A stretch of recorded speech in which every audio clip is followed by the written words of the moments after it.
سلسلے میں صحیح شکوک میں سے چھٹا مورد جہاں پہ شک کرنے کی صورت میں جو ہے کچھ احکام بیان ہوئے ہیں.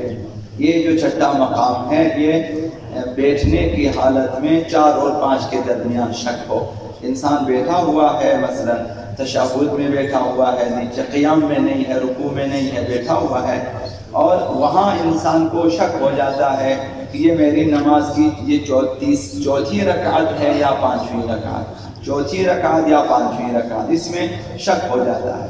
تو یہ حضرت آیت اللہ سیستانی کے مقلدین کے دوسرے سجدے میں وارد ہونے کے بعد اور حضرت آیت اللہ مکارم والوں کے لیے دوسرے سجدے سر اٹھانے کے بعد یہ 4 اور 5 رکعتوں میں اگر شک ہو جائے، اگر شک برطرف نہ ہو، غور و فکر کرنے کے بعد شک اگر برطرف نہ ہو تو حکم یہ ہے کہ چوتھی رکعت پر بنا رکھیں اور نماز کو تمام کریں.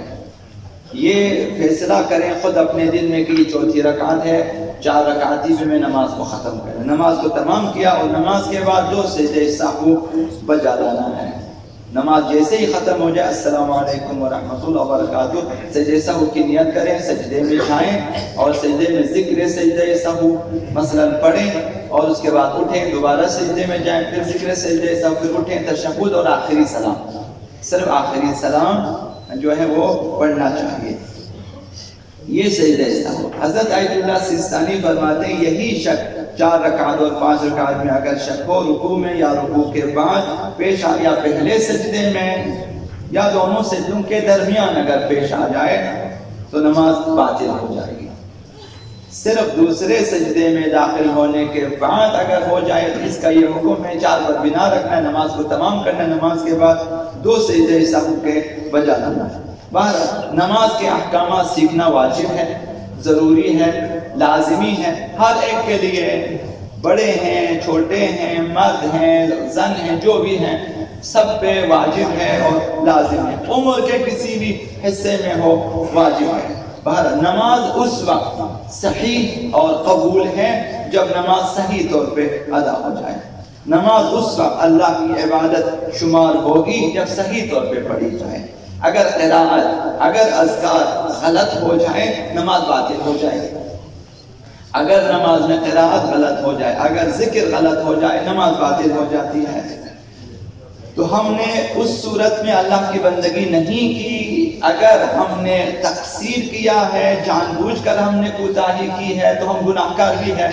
نماز باطل ہونے کے علاوہ ہم نے گناہ بھی کیا ہے. نماز کو نہیں سیکھا، قرآت کو نہیں سیکھا، اذکار کو نہیں سیکھا. مثلا الحمدللہ پڑھنا ہے، اس میں جو ہے الف لام کے بعد ہا کا مخرج ہے.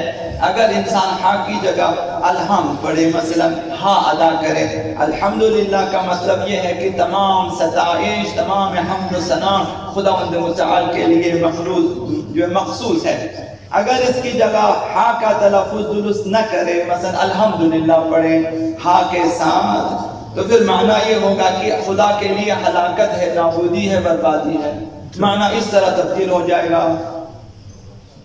اسی طرح سے جب آپ کہتے ہیں اہدنا الصراط المستقیم، جو ہے ہمیں سیدھی راہ دکھا دیں، تو اگر اسی صاد پہ، صاد کے نیچے زیر ہے، اگر وہی زیر نہ پڑے، پیش پڑے اہدنا الصراط المستقیم، مثلا صاد کے اوپر پیش لگا دیں تو معنی یہ ہوگا کہ ہمیں سیدھی شمشیر کا راستہ دکھا دیں. معنی اس طرح سے تبدیل ہو جائے گا. اسی طرح سے وَلَا الضَّالِّينَ، خدایا ہمیں ان کی راہ پہ نہ چلا جو گمراہ ہیں. اسی ظالم کو اگر زا سے تبدیل کریں، وَلَا الظَّالِّينَ پڑھیں تو معنی ہوگا کہ سننے والے لوگ. تو لہذا اسی طرح عظیم کا معنی ہوگا بزرگ و برتر، سبحان ربی العظیم. اگر اسی ضا کو تبدیل کریں زا کے ساتھ تو اس وقت معنی ہوگا اونٹ عظیم. تو عربی میں لہٰذا اسی لیے تاکہ خداوند متعال کی بارگاہ میں درست نماز پڑھیں سیکھنا واجب ہے.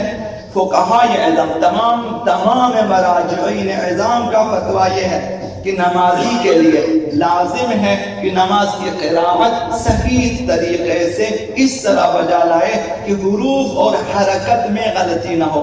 حرکت سے مراد اعراب ہے، اعراب یعنی زبر، زیر پیش، تشدید وغیرہ، یہ جزم وغیرہ، اس میں غلطی نہیں ہونی. یہ واجب ہے، فرض ہے، ذمہ داری ہے، شریعت کی طرف سے، خدا کی طرف سے، اہل بیت کی طرف سے کرنا ہوگا. نہ کرنے کی صورت میں گناہ ہے، نہ کرنے کی صورت میں ہم ذمہ دار ہے قیامت کے دن. نمازیں ہماری باطل ہو تو ایک طرف سے گناہ ہے. اور جو نماز کی قراءت صحیح کر سکتا ہو تو اس کا شرعی فریضہ ہے کہ سیکھے. اور اگر کسی عذر جیسے بڑھاپے وغیرہ کی وجہ صحیح نہیں کر سکتا تو جو کر سکتا اسی پہ اکتفا کرے. مثلا ایک شخص جس کی زبان میں لکنت ہے، مثلا اس کے مخرج میں مسئلہ ہے، حلق میں مسئلہ ہے، یا مثلا جو ہے کوئی اور اس میں کمزوری ہے، عیب ہے، کوئی نقص ہے کہ نہیں پڑھ سکتا، جتنا سیکھ سکتا ہے سیکھیں اور اس پر عمل کریں، خدا متعال سے معاف فرمائے گا. اگر سورہ حمد یا دوسرے سورے کے کسی کلمے کو عمدن یعنی جان بوجھ کر جاہل مقصر ہونے کی وجہ سے، مقصر سے مراد یہ کہ اس کے پاس تمام سہولتیں موجود ہیں، کر سکتا ہے، نہیں کیا اس نے، تو جاہل مقصر. عمدن جاہل مقصر ہونے کی وجہ سے کسی حرف کی جگہ دوسرا حرف کہہ دے، مثلا ایک حرف کو دوسرے حرف سے تبدیل کرے، مثلا ضاد کی جگہ اس نے دال ادا کیا، زا ادا کیا مثلا، تو یہ زبر زیر اور پیش کی مثلا رعایت نہ کی اس نے، تو یا تشدید کو نہ کہیں، جہاں پہ شد تشدید ہے اسے نہ کہیں تو نماز باطل ہو جائے گی. یہ حضرت عبد اللہ سیستانی عبد اللہ مکاری اور باقی مراجعین کا بھی، اور توضیح المسائل مراجع جس میں 12 مجتہدین کے فتوے آپ دیکھ سکتے ہیں، وہاں پہ لکھا ہے کہ نماز باطل ہو جائے گی. تو ان تمام باتوں کو سننے، سمجھنے اور جاننے کے بعد کتنے مومنین ہوں گے جو توجہ دیں گے اپنی نمازوں پہ، تاکہ نماز، اذان، قرآن وغیرہ کی قرآت کو ٹھیک کریں. یعنی آپ بتا سکتے ہیں کتنے مومنین اب تک توجہ دے چکے ہیں یا آئندہ توجہ دیں گے کہ اپنی نماز کو ٹھیک کریں. ہم لوگ مسئول ہیں عند اللہ.